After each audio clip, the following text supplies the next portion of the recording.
Hello students welcome to my SM study channel. तो आज आम पढ़िम तुम्हारा षष्ठ श्रेणीर उमेद जी तुम्हारा किताब आसिल तारे तुम्हारा पाठ 14 नदी द्वीपे रिंगिया। ठीक है ये जी तुम्हारा पाठ आसिल ये मैं तुम्हारा आज भालदरे आलोचना कर दिम। ठीक है तुम्हारे बाकसर भर जिखिनि दी आसे ये तुम्हारे प्रथमते पढ़ी लबा। मैं तुम्हारा ये चैप्टारखिनि सकल पाठभित्तिक क्वेश्चन और तुम्हारा भितरिया जी क्वेश्चन आसे मैं तुम्हारा आलोचना कर दिम। ठीक है तो तुम्हारे जो एतियाলৈকে चैनल सबसक्राइब कर सबसक्राइब कर ला और भिडिओ ये लाइक कर दिए। ठीक है तो मैं तुम्हारा प्रथम पाठभित्तिक जी क्वेश्चन आसे ये आलोचना कर दिम। तुम्हारे पेज नम्बर 137 बाहिर कर ला। इते तुम्हारे देखिए पाइसे पाठभित्तिक क्वेश्चन दी आसे। नम्बर 1 क्वेश्चन प्रथम आम कैसे तलत दिया प्रश्नসমূहर शुद्ध उत्तर बाछि उलियाई सठिक बृत्त पूर करा। ठीक है आम क्वेश्चन पढ़िम। प्रथम क्वेश्चन कि कैसे जे सार इमान डांगर हेइटो कि चराई कटासार कोने सुधिছিল। इतना ऑप्शन नम्बर क दी आसे आमाक रासिंग जाई, ऑप्शन नम्बर ख दी आसे चांगपिए, ऑप्शन नम्बर ग दी आसे मिडुलंगे, ऑप्शन नम्बर घ दी आसे उर्मिए। ठीक है तो इते आमार शुद्ध उत्तर होइसे। मैं तुम्हारा यार शुद्ध उत्तर बाहिर কৰিবলৈ হলে তোমালোকে पेज नम्बर এইখন কিতাপৰে তোমালোকে पेज नम्बर बाहिर কৰি লবা 133 बाहिर কৰি লবা। ठीक है मैं তোমালোকক ইয়াতে দেখুৱাই দিছো 133 पेज नम्बर इते तुम्हारे चुआ। ठीक है ये तुम्हारे पेज नम्बर इते दी आसे कि कैसे जे मृदुलंगे कौतूहलेरे हाजरिका सारक सुधिले सार इमान डांगर हेइटो कि चराई। ठीक है कोने कहले मृदुलंगे। ठीक है तो आमार शुद्ध उत्तर हम इते मैं तुम्हारे देखुवाई दिसो। इते आमार शुद्ध उत्तर हम ऑप्शन नम्बर ग टू ए टू। ठीक है ये आमार शुद्ध उत्तर हम ऑप्शन नम्बर ग मृदुलंगे। तो आम ऑप्शन नम्बर गर जो बृत्त आছিলে ये आम सम्पूर्ण कर तुम्हारे ये बृत्तটো सम्पूर्ण कर दिबा। ठीक है ये जो बृत्त आছিলে ये तुम्हारे सम्पूर्ण कर दिबा। तार पिছত आमाक 2 नम्बर क्वेश्चन कि दिसे द्वितीयটো क्वेश्चन जे पानी लहरत रंगीन मुकुता मणिबर किय जिलिकी उठार दरे लागिছিল। ठीक है आमाक ऑप्शन नम्बर क दी आसे जे ब्रह्मपुत्र नईखन विशाल होवार बारे, ऑप्शन नम्बर ख दिसे इते जे फेरीखन नईर पारे पारे गई थकार बारे, ऑप्शन नम्बर ग दिसे जे अस्तगामी बेलिर पहर नईर पानीत पड़ार बारे और ऑप्शन नम्बर घ दिसे कहुआ फुलबर बताहत हाली जाली थकार बारे। तो यार उत्तर पाबले आमी पेज नम्बर तुम्हारे এইখন किताबर पेज नम्बर 133 बाहिर कर लबा। ऊपर इते मैं तुम्हारे देखुवाई दिसो तुम्हारे ये प्रथम पढ़ा तार पाছত बुझी लबा। ठीक है इते आमाक दिसे जे ये पढ़ी लबा जे मध्याह्न बेलिर पहर ब्रह्मपुत्ৰৰ विशाल जलराशित परिছে एने लागिছে जेन चौपाशे रंगील मुकुटा मणिबर पानीर लहरत नाची उठिছে। ठीक है इते आमाक सठिक उत्तर दिया ना कि कैसे मध्याह्न बेलिर पहर ब्रह्मपुत्ৰৰ विशाल जलराशित परिছে। गतिके आमार उत्तर इतना दुईटा हम ऑप्शन नम्बर क हम और ऑप्शन नम्बर ग हम इतना उत्तर। तुम्हारे कोनोबा सार ऑप्शन नम्बर क दिसे और कोनोबा सार ऑप्शन नम्बर ग दिसे। ठीक है मैं तुम्हारे दुईटा दिल जिको एटा लिखिले तुम्हारे शुद्ध उत्तर हो जाए। प्रथम ऑप्शन नम्बर क दिसे जे ब्रह्मपुत्र नईखन विशाल होवार बारे एटुओ है और ऑप्शन नम्बर ग दिसे अस्तगामी बेलिर पहर नईर पानी पड़ार बारे एटुओ है। ठीक है तो तुम्हारे जो ऑप्शन नम्बर क दिया ऑप्शन नम्बर क टू सम्पूर्ण करा, जो ऑप्शन नम्बर ग दिया ऑप्शन नम्बर ग टू सम्पूर्ण करा। तो तुम्हारे मोर मत ऑप्शन नम्बर क टू तुम्हारे लिखि लबा। तुम्हारे ऑप्शन नम्बर क टू राइट चिन दिबा जे ब्रह्मपुत्र नईखन विशाल होवार बारे पानीर लहरत रंगील मुकुटा मणिबर जिलिकी उठार द्वारा लागिছিল। तो आम ऑप्शन नम्बर क जी बृत्त आसिल ये आम सम्पूर्ण कर दिम। ठीक है यार पिछत आमाक 2 नम्बर क्वेश्चन दिसे तुम्हारे देखा जाते जे तुम ऊपर द्वितीय प्रश्नर उत्तर किय शुद्ध बुली बाछि लला सहपाठीर लगत आलोचना करि कोआ। ठीक है क्वेश्चन नम्बर 2 आम आको एबार पढ़िम। इते तुम्हारे क्वेश्चन कैसे जे तुम ऊपर द्वितीय प्रश्नर उत्तर किय शुद्ध बुली बाछि लला सहपाठीर लगत आलोचना करि कोआ। तो उत्तर दी आछे इते जे अस्तगामी बेलिर पहरे पानीत पड़ार फलत पानीर ढौए रंगीन जिलिकनी सृष्टि करे। पानीत स्पष्टक उल्लेख आछे जे बेली अस्त गई आसिल आरु सेई समयत पानीत रंगीन पहर परिছিল সেইভাবে उत्तरটো ग बा उत्तरটো क। ठीक है तार पिছত तुम्हारे 3 नम्बर क्वेश्चन दिसे जे नदी द्वीपे रिंगियाय पाठ्य पढ़ा और भ्रमण काहिनीটো सहपाठीर आगत बर्णना करा। ठीक है उत्तर इते दी आछे जे पाठ अनुसरी जोरहाटर विद्यालय एखনৰ छात्र छात्रीबर शिक्षक उर्मी देवीर नेतृत्व মাজুলীলৈ शिक्षा भ्रमणत যায়। যাত্ৰাৰ সময়ত তেওঁলোকে ব্ৰহ্মপুত্ৰ নৈ নদীৰ প্ৰাকৃতিক সৌন্দৰ্য মাজুলী সংস্কৃতি নাট ভাওনা মুখা শিল্প বিশ্ববিদ্যালয় আৰু মাজুলীৰ প্ৰাকৃতিক সমস্যা আদি দেখি অধিভূত হয়। ঠিক আছে, তাৰপিছত আমাক 4 নম্বৰ কুৱেশ্যন দিছে যে তলত দিয়া শব্দবোৰৰ অৰ্থ অভিধান চাই লিখা। তো উত্তৰ দি আছে তোমালোকক ইয়াতে। প্ৰথমত তোমালোকক ইয়াতে দিছে যে অপৰূপ, এইটো হ'ব তোমালোকৰ অতি মনোহৰ বা অদ্ভুতভাৱে শোভাময়। ঠিক আছে, পৰিশ্ৰমী দি আছে, এইটো হ'ব তোমালোকৰ ভ্ৰমণ কৰা বা বহিৰাগত। পৰিভ্ৰমী দি আছে, এইটো তোমালোকৰ পৰিভ্ৰমী হয়, এইটো হ'ব তোমালোকৰ ভ্ৰমণ কৰা। যেনেকৈ আমাৰ এটা উদাহৰণ আছে কুলি চৰাইবোৰ পৰিভ্ৰমী চৰাই। ঠিক আছে, বা বহিৰাগত, তোমালোকে এইটো ইয়াতে দিবা যে ভ্ৰমণ কৰা। তাৰপিছত দিছে তোমালোকক দলিচা, এইটো হ'ব তোমালোকৰ বগা ধুনীয়া কাপোৰেৰে সাজি দিয়া সজ্জা। তাৰপিছত তোমালোকক দিছে থৌকি বাথৌ। ঠিক আছে, থৌকি বাথৌ, এইটো হ'ব তোমালোকৰ হঠাৎ কিবা এটা দেখা বা অনুভৱ হোৱাৰ অভিব্যক্তি। ঠিক আছে, ইয়াৰ পিছত আমাক অভিভূত দিছে, এইটো হ'ব আমাৰ গভীৰভাৱে প্ৰভাৱিত হোৱা। আৰু ইয়াৰ পিছত আমাক শেষটো দিছে যে হুমুনিয়া, এইটো হ'ব আমাৰ দুখ বা আৱেগৰ বাবে দিয়া গভীৰ নিশ্বাস। ঠিক আছে, তাৰপিছত আমাক 5 নম্বৰ কুৱেশ্যন দিছে ইয়াতে। 1 মাৰ্ক কৈ আছে জানো ইয়াতে, তলত দিয়া প্ৰশ্নসমূহৰ উত্তৰ কোৱা আৰু লিখা। আমাক প্ৰথম কুৱেশ্যন কৈছে ক নম্বৰ কুৱেশ্যন যে ছাত্ৰ ছাত্ৰীসকল মাজুলী ভ্ৰমণলৈ কাৰ নেতৃত্বত গৈছিল।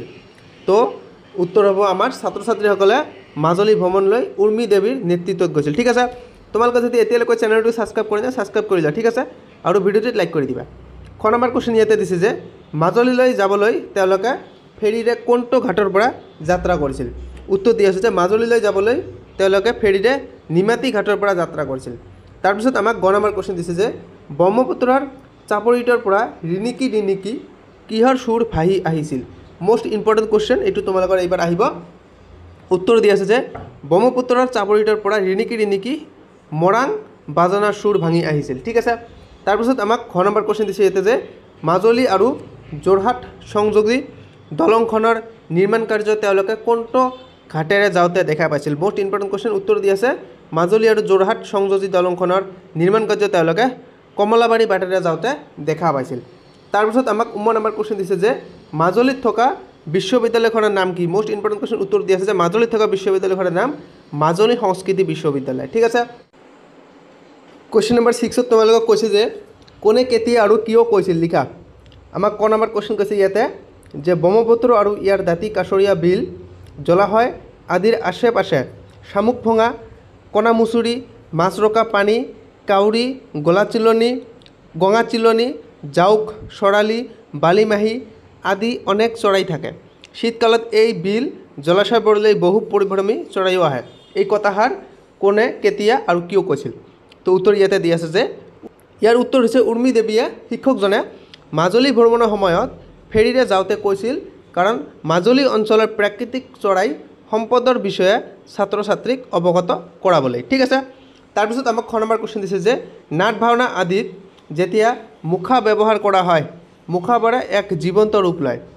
ইয়াৰ উত্তৰ তোমালোকক দি আছে যে গাইডজনে ছাত্ৰ ছাত্ৰীসকলক মুখা কলা সম্পৰ্কে বুজাই থাকোঁতে কৈছিল, কাৰণ মাজুলীৰ মুখা শিল্প আৰু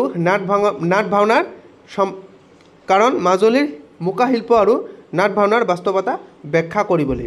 ঠিক আছে, ইয়াৰ পিছত আমাক 7 নম্বৰ কুৱেশ্যন দিছে। কুৱেশ্যন নম্বৰ 7, বানপানী আৰু গৰাখহনীয়াই মাজুলীত কেনেধৰণৰ সমস্যাৰ সৃষ্টি কৰিছে পাঠৰ আধাৰত বুজাই লিখা। এই কুৱেশ্যনটো কিন্তু তোমালোকৰ আহিব, এই কুৱেশ্যনটো তোমালোকৰ 5 মাৰ্কছ থাকিব। ঠিক আছে, উত্তৰ দি আছে যে ব্ৰহ্মপুত্ৰ নদীৰ বানপানী আৰু গৰাখহনীয়াই মাজুলীৰ ভৌগোলিক আৰু সামাজিক জীৱনত গভীৰ প্ৰভাৱিত কৰিছে। প্ৰতি বছৰে অধিক পৰিমাণে বৰষুণ দিয়াৰ বাবে গাঁওবোৰ বিলীন হৈ পৰে। নদী বাহন আৰু বানেৰে মাজুলীত কৃষিসকলক বহুত কষ্ট হয়। ইয়াত তোমালোকৰ কৃষি নহ'ব, কৃষক হ'ব, যে মাজুলীত কৃষকসকলক বহুত কষ্ট দিয়ে। মানুহৰ ঘৰ বাৰী নষ্ট হয় আৰু বহু লোকে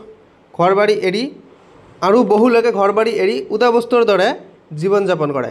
এই সমস্যাই মাজুলীৰ মানুহৰ জীৱন বহুত কষ্ট কৰি তুলিছে। ঠিক আছে, তাৰপিছত আমাক 8 নম্বৰ কুৱেশ্যন দিছে যে পাঠটিত উল্লেখ থকা ৰং কেইবিধৰ নাম লিখা আৰু কোনটো ৰঙৰ প্ৰতিফলন ক'ত ঘটিছে তাৰ তালিকা প্ৰস্তুত কৰা। ইয়াতে আমাৰ কুৱেশ্যন দি আছে প্ৰথমত, উদাহৰণটো তোমালোকে চাই লোৱা। উত্তৰ দি আছে ইয়াতে যে চকুৱা, প্ৰতিফলন হ'ব কহুৱা। ৰং দি আছে সেউজীয়া, প্ৰতিফলন হ'ব মাজুলীৰ শস্যৰ মাঠ বা বন জংঘল। আকৌ ৰং দি আছে নীলা, প্ৰতিফলন হ'ব আকাশ পানী ব্ৰহ্মপুত্ৰ নদী। ঠিক আছে, আকৌ ইয়াতে ৰং দি আছে ৰঙা আৰু প্ৰতিফলন হ'ব সূৰ্যাস্তৰ সময়ত আকাশ আকৌ ৰং দি আছে গাঢ় কলা তোমালোকৰ ইয়াত প্ৰতিফলন হ'ব বানপানীৰ ভয়ংকৰ দৃশ্য ঠিক আছে তাৰপিছত আমাক 9 নম্বৰ কোশ্চেন দি আছে যে বাক্য ৰচনা কৰা হাঁহি ফূৰ্তি দি আছে যে ছাত্ৰ ছাত্ৰী সকলে হাঁহি ফূৰ্তিৰে প্ৰাকৃতিক দৃশ্য উপভোগ কৰি গৈ আছিল হালি জালি দি আছে শিশুবোৰে হালি জালি খেলি আনন্দ লৈ আছে ৰিণিকি ৰিণিকি দি আছে ৰিণিকি ৰিণিকি ধৱন্তী ঘন ৰাজাৰ গাঁঠাটো বজাই উঠিল 4 নম্বৰ দি আছে তোমালোকৰ গাই দামৰি উত্তৰ হ'ব গাঁৱৰ পথেদি গাই দামৰিৰ এক লহৰ আহি গৈছিল বা আহি আছে 5 নম্বৰ দি আছে তোমালোকক নাট ভাওনা ইয়াৰ উত্তৰ হ'ব তোমালোকৰ নাট ভাওনা উত্তৰ হ'ব বিহুত দলটোৱে নিশা নাট ভাওনা ৰূপায়ণ কৰি সঁচাকৈয়ে সকলে মুগ্ধ কৰি তুলিলে ঠিক আছে ইয়াৰ পিছত তোমালোকক 10 নম্বৰ কোশ্চেন দি আছে এইটো মই তোমালোকক অলপমান পিছত আলোচনা কৰি দিম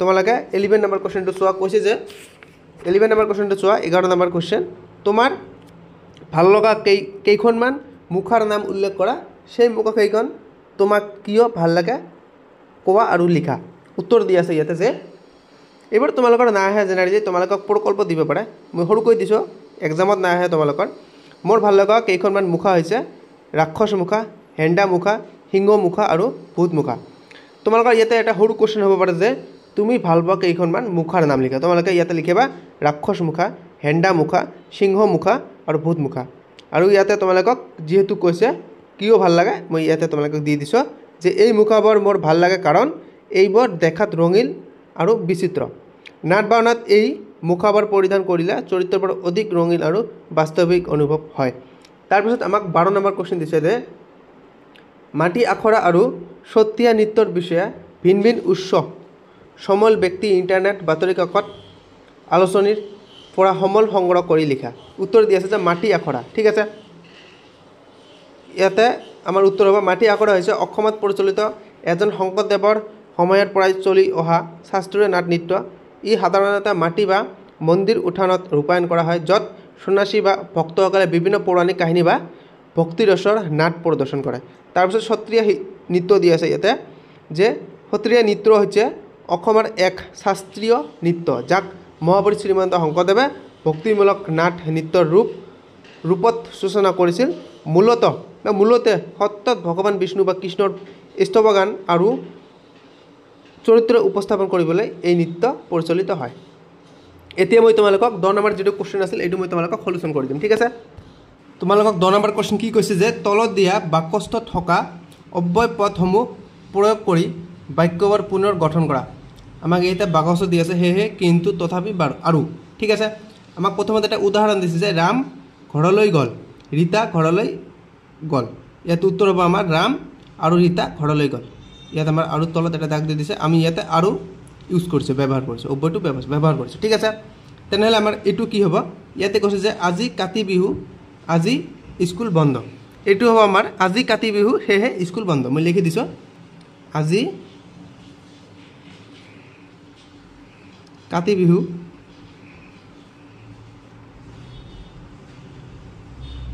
হেহে স্কুল বন্ধ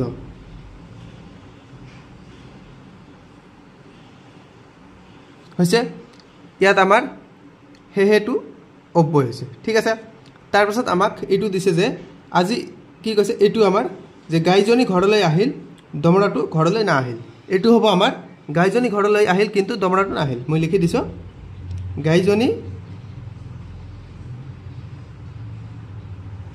ঘৰলৈ আহিল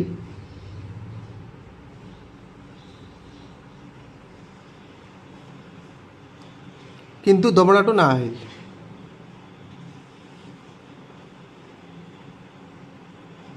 কিন্তু দমৰাটো এইটো তোমালোকৰ দমৰাটো হৈছে দমৰাটো না আহিল